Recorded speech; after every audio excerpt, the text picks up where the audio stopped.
Est-ce que passer du Nasdaq x3 à l'or quand le marché baisse, c'est vraiment une bonne idée? Ou alors, est-ce qu'un simple mélange Nasdaq x3 et or x2 aurait mieux performé? Dans ce deuxième épisode d'Objectif Alpha, je teste deux stratégies proposées par des abonnés. L'une dynamique qui switch entre Nasdaq x3 et or en fonction de la tendance du marché, et l'autre, bien plus simple, un mix d'or x2 et de Nasdaq x3. Objectif Alpha, c'est une série dans laquelle vous me proposez des portefeuilles, et moi, je les backteste sur plusieurs décennies pour voir s'ils tiennent la route face à la réalité des marchés. Rendement, risque, perte maximum, crise. Ici, on regarde ce qui aurait vraiment marché. Et à terme, l'idée c'est de prendre la meilleure stratégie de toutes et de la mettre en place avec un vrai portefeuille. Si toi aussi tu veux proposer une idée, poste-la en commentaire et surtout essaye d'expliquer pourquoi tu penses que ça peut marcher et like celle des autres qui te semblent prometteuses. Pour la première idée qu'on va explorer cette semaine, elle est en lien avec l'analyse de l'épisode 1 de la série, dans laquelle on a testé si une combinaison d'ETF Nasdaq x3 et d'un ETF or pouvait battre le marché. Pour rappel, le résultat qu'on avait obtenu la semaine dernière, si vous ne l'avez pas vu, et je vous conseille vraiment de regarder le premier épisode pour comprendre en détail comment et pourquoi ça marche, c'est que le portefeuille avec la combinaison de Nasdaq x3 et d'or qui a le mieux marché dans le passé avait 70% d'or et 30% de Nasdaq x3 et était rebalancé tous les ans. Et ce portefeuille obtenait un Sharpe ratio, c'est-à-dire le rendement divisé par la volatilité, de 0,77. Et pourquoi est-ce que ça marchait? C'est parce qu'en général, le Nasdaq et l'or sont décorrélés, et ça veut dire que quand l'or monte, le Nasdaq baisse et inversement. Et donc le fait d'avoir une combinaison des deux, ça permet d'équilibrer les variations et d'être toujours à peu près gagnant. Alors bien sûr, il y a des périodes où les deux actifs baissent, mais en général, il y en a au moins un des deux qui monte et ça compense pour la baisse de l'autre.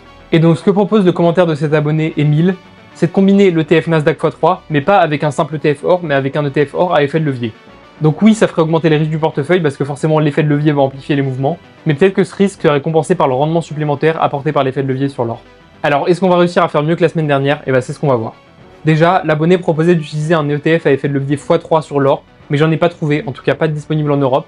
Et donc j'ai pris un ETF à effet de levier x2, l'Ultra Gold, qui est proposé par ProShares, ceux qui proposent aussi le TQQQ, donc l'ETF à effet de levier x3 sur le Nasdaq.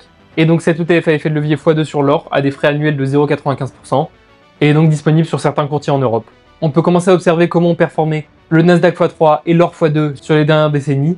Et on voit que même si l'or x2 finit moins haut que le Nasdaq x3 à la fin, il y a quand même plusieurs périodes où l'or x2 est devant et ils ont quand même l'air d'être vachement décorrélés. Parce que la plupart du temps, les gros pics du Nasdaq correspondent à des creux de l'or. Ça, c'était les indices, mais le problème, c'est qu'on peut pas investir directement sur les indices. On est obligé de passer par des ETF qui ont des frais. Et voilà ce que nous donne ces mêmes graphes, mais avec les frais appliqués cette fois-ci. Avec des frais sur le Nasdaq x3 de 0,84% par an et sur l'or x2 de 0,95% par an.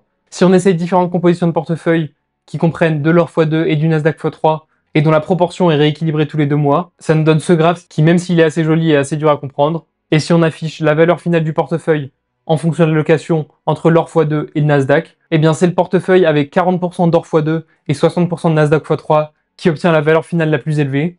Mais dans cette série, ce qui nous intéresse, c'est pas seulement le rendement espéré, mais le rendement par rapport au risque, donc le Sharpe ratio, le rendement divisé par le risque. Et quand on affiche le retour du portefeuille par rapport à la volatilité, on voit que certes c'est le portefeuille avec 40% d'or x2 et 60% de Nasdaq x3 qui a le rendement le plus élevé, mais il a quand même une volatilité plus élevée que d'autres portefeuilles. Alors, est-ce que ce rendement plus important permet de mitiger le risque plus élevé qu'on prend? Pour ça, je vous affiche le Sharpe ratio de chaque portefeuille, c'est-à-dire le rendement en retour sur volatilité. Et ici, c'est le portefeuille avec 60% d'or x2 et 40% de Nasdaq x3 qui finit en première position. En tout cas, quand on fait un rebalancement tous les mois. Et pour ce qui est du drawdown, c'est-à-dire la perte maximum atteinte par chaque portefeuille durant la période de backtest, eh bien ici, c'est le portefeuille avec 70% d'or x2 et 30% de Nasdaq qui a eu la chute la moins importante avec à peu près moins 77%. Ça, c'était avec un rebalancement tous les mois. Mais si on teste différentes allocations et différentes périodes de rebalancement, il y a 3 portefeuilles qui sont au coude à coude, soit un rebalancement tous les 2 mois, donc tous les 60 jours, avec 60 ou 50% d'or x2 et le reste en Nasdaq x3. Ou alors le troisième portefeuille ex aequo, c'est avec 50% d'or x2 et 50% de Nasdaq x3 et un rebalancement tous les 252 jours de trading, donc tous les ans. Et ils obtiennent tous un Sharpe ratio de 0,70. Et par simplicité, on va choisir le portefeuille rebalancé tous les ans avec moitié d'or x2 et moitié de Nasdaq x3.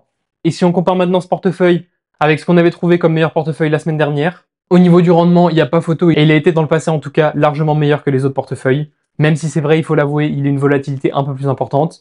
Pour ce qui est du max drawdown, on est quand même presque à 84%, alors que sur les autres portefeuilles, c'était largement plus limité. Mais c'est vrai qu'il faut aussi dire qu'on est toujours largement mieux que le Nasdaq x3 tout seul.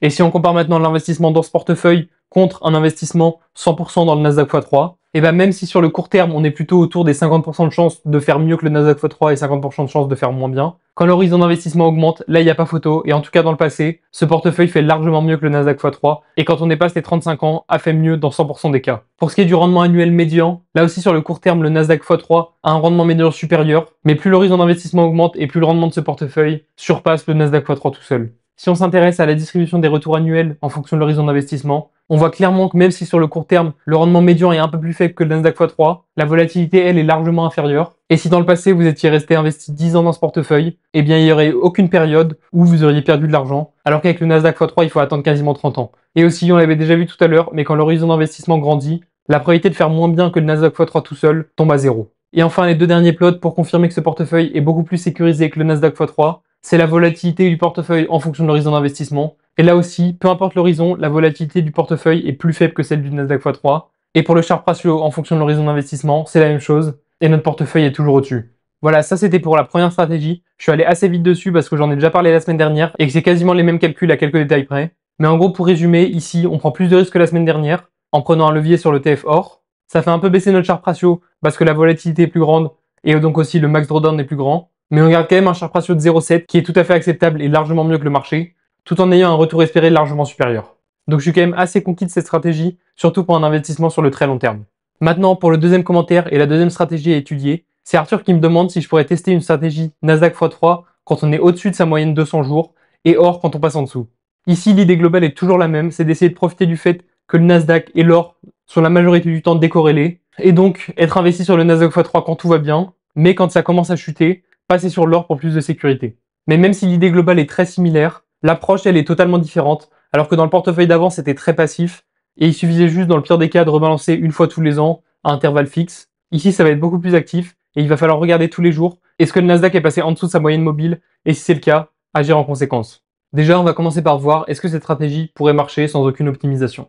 Pour faire simple, j'ai juste pris un ETF Nasdaq et un ETF or, et j'ai simulé la stratégie que l'abonné a proposée en prenant une moyenne mobile sur 200 jours. Vous pouvez voir sur le graphe en haut l'évolution de la valeur des portefeuilles et en bas dans quoi est-ce que notre portefeuille a investi. Par exemple, au début, vous voyez qu'on commence en étant investi dans le Nasdaq parce que la valeur de l'ETF est plus élevée que sa moyenne mobile sur les 200 derniers jours. On reste sur le Nasdaq pendant plusieurs années, puis quand ça passe en dessous, on passe à l'or, etc. à chaque fois quand une courbe passe devant l'autre. Et vous voyez qu'en effet, la stratégie a l'air de faire mieux que l'ETF Nasdaq tout seul. Maintenant, on va essayer avec l'ETF Nasdaq x3.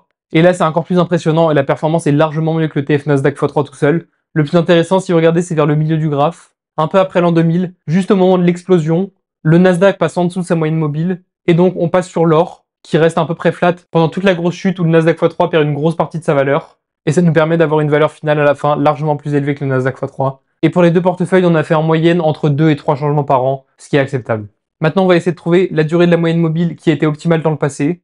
Ça ne veut pas forcément dire que ce sera la meilleure dans le futur, mais ça nous permet quand même de nous donner une idée. Quand on est avec le Nasdaq tout seul, la meilleure moyenne mobile, c'était de 50 jours. Quand on passe au Nasdaq x3, c'est aussi 50 jours, même si ça se bataille pas mal avec 30 jours. Et vous voyez que si on augmente trop la durée de la moyenne mobile, on risque de se rendre compte trop tard du crash, et donc d'avoir encaissé une bonne partie de la perte, et au contraire, de re-rentrer trop tard dans l'indice. Et comme on a testé tout à l'heure la stratégie avec l'or x2 et le Nasdaq x3, je me suis dit qu'on pourrait tester ici aussi. Et là, avec les deux ETF à effet de levier, c'est la moyenne mobile sur 30 jours qui a le mieux performé dans le passé. C'est sûrement parce que comme on prend plus de risques, il faut être beaucoup plus réactif et vigilant pour éviter de chuter trop quand il y a un crack. Et si on prend le portefeuille qui a le mieux marché dans chacun des tests, donc la moyenne mobile sur 50 jours pour le Nasdaq et le Nasdaq x3, et la moyenne mobile sur 30 jours pour l'or x2 et Nasdaq x3, et bien ici c'est le portefeuille avec le Nasdaq x3, où on équilibre en fonction de la moyenne mobile sur 50 jours qui a le mieux performé. Si on regarde le retour annuel de chacun de ces portefeuilles, et ben on voit que le portefeuille qui a le mieux marché et de loin, c'est notre portefeuille qu'on rebalance en fonction de la moyenne mobile sur 50 jours avec le Nasdaq x3, qui a une performance annuelle de 40%,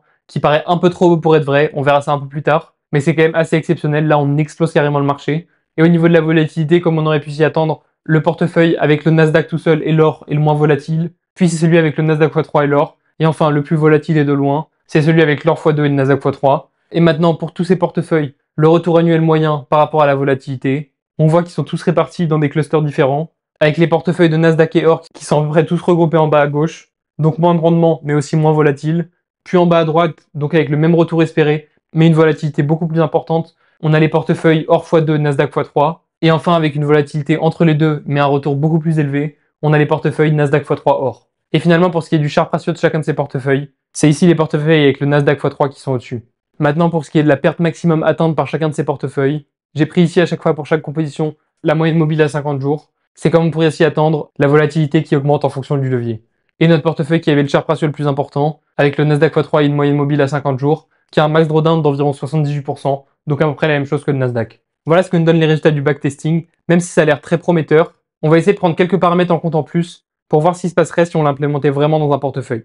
Déjà, le premier paramètre, c'est que pour l'instant avec cette stratégie, on a beaucoup de changements à faire au fur et à mesure de l'année, parce que ça peut arriver que le Nasdaq passe juste en dessous de la moyenne mobile, puis remonte juste après, etc. Et donc ça ne fasse des changements pour rien. Pour l'instant, on est à 10 changements par an, et même si ça peut paraître pas énorme, ça peut quand même ajouter une charge mentale assez grande au portefeuille, et plus le nombre de changements à faire est important, plus on risque d'en oublier, et donc c'est quand même important d'avoir un nombre limité de changements à faire, pour pas devoir sans cesse rebalancer le portefeuille. Pour ça, le premier truc à faire, c'est d'introduire une zone tampon, et donc ne pas rebalancer au moment où on passe juste en dessous de la moyenne mobile, mais par exemple si jamais on est à 1% en dessous, ou 5% en dessous. Et la même chose dans le sens, repasser en Nasdaq x3 si on passe 1 ou 2 ou 5% au-dessus de cette moyenne mobile. Alors avec un tampon de 1%, ça change absolument rien, tout simplement parce que dans mon backtest, j'ai accès seulement aux données de fermeture du marché, et donc il n'y a aucun changement qui a été évité. Donc au lieu de 1%, on va passer à 5%, et là par contre il y a une vraie différence, et on passe de 10 changements en moyenne par an à 5 changements, ce qui est 2 fois mieux. Par contre vous voyez, ça impacte quand même pas mal la performance, même si on reste toujours largement mieux que le TF x3. Ensuite, deuxième paramètre que je vais prendre en compte, c'est que si jamais on décide de vendre au moment où le marché est en train de cracher, peut-être qu'on va pas réussir à vendre au prix exact où on a envie, parce que quand tout le monde veut vendre, les prix s'écroulent d'un coup, et donc on n'a pas forcément la possibilité de vendre au prix auquel on voulait. Pour simuler ça, j'ai juste dit que quand je voulais vendre, plutôt que de vendre le jour même, je vendais le lendemain. Et donc si la chute a été prolongée, je prends une perte en plus. Et ça aussi, ça fait un peu baisser la performance, mais on reste toujours au-dessus de l'indice. Et si on regarde le Sharpe ratio, on est passé de 1,06 à 0,82, ce qui paraît quand même un peu plus réaliste. Et pour la perte maximum du portefeuille, par contre, on est passé à moins 66%, avec un retour moyen annuel dans le passé de 31,5% et une volatilité de 38%. Alors c'est vrai, la stratégie a l'air très prometteuse, mais pour moi, elle a quand même des gros points faibles. La première, c'est que c'est une stratégie active, et c'est complètement différent des stratégies précédentes, où c'était vraiment très passif et on avait besoin d'équilibrer qu'une fois par an. Ensuite, le fait que l'or et le Nasdaq soient décorrélés, ça a été vrai dans le passé, mais ce sera peut-être pas vrai éternellement. Et enfin, le dernier gros défaut selon moi, c'est qu'à chaque instant dans cette stratégie, on est all-in sur un actif. Et donc, si par exemple, on est à un moment où on est all-in sur le Nasdaq x3 et qu'il y a une baisse de 10%, on va prendre moins 30% sur notre portefeuille. Et si on n'a pas réussi à sortir à temps, on doit encaisser la perte. Mais c'est vrai que si ce genre de choses vous fait pas peur et que ça vous dérange pas d'avoir une stratégie active, ça peut être, ou en tout cas ça a été dans le passé, une bonne stratégie. Si on fait maintenant un petit résumé des portefeuilles qu'on a vus jusqu'à présent et qu'on les classe par Sharpe ratio, en dernière et 8e position, on a le Nasdaq x3 avec un Sharpe ratio de 0,29. En 7e, on a l'or avec un Sharpe ratio de 0,42, puis le SP500. Ensuite, en 5e position, on a le Nasdaq avec un Sharpe ratio de 0,51. Au pied du podium, le nouveau portefeuille que j'ai présenté aujourd'hui avec moitié d'or x2, moitié de Nasdaq x3 et un rebalancement annuel qui a un Sharpe ratio de 0,70. Puis en 3e position, le portefeuille avec 50% d'or, 50% de Nasdaq, rebalancé tous les ans, avec un Sharpe ratio de 0,75. En 2e position, le meilleur portefeuille de la semaine dernière qui s'est fait détrôner, avec un Sharpe ratio de 0,77, avec 70% d'or et 30% de Nasdaq x3, et rebalancé tous les ans. Et enfin, en premier, on a le portefeuille que je viens juste de vous présenter, où on est investi dans le Nasdaq x3, et on passe sur l'or quand on arrive en dessous de la moyenne mobile sur 50 jours. Si vous avez d'autres idées de stratégie, n'hésitez pas à les mettre en commentaire. Et surtout, essayez d'expliquer pourquoi vous pensez que ça pourrait marcher. En tout cas, j'espère que la vidéo vous a plu. Si c'est le cas, abonnez-vous, mettez un like et on se retrouve la semaine prochaine. Si tu n'as toujours pas vu le premier épisode de la série, clique ici pour le voir. Sinon, si tu veux comprendre en détail comment marchent les ETF à effet de levier, clique sur cette vidéo. Sinon, abonne-toi!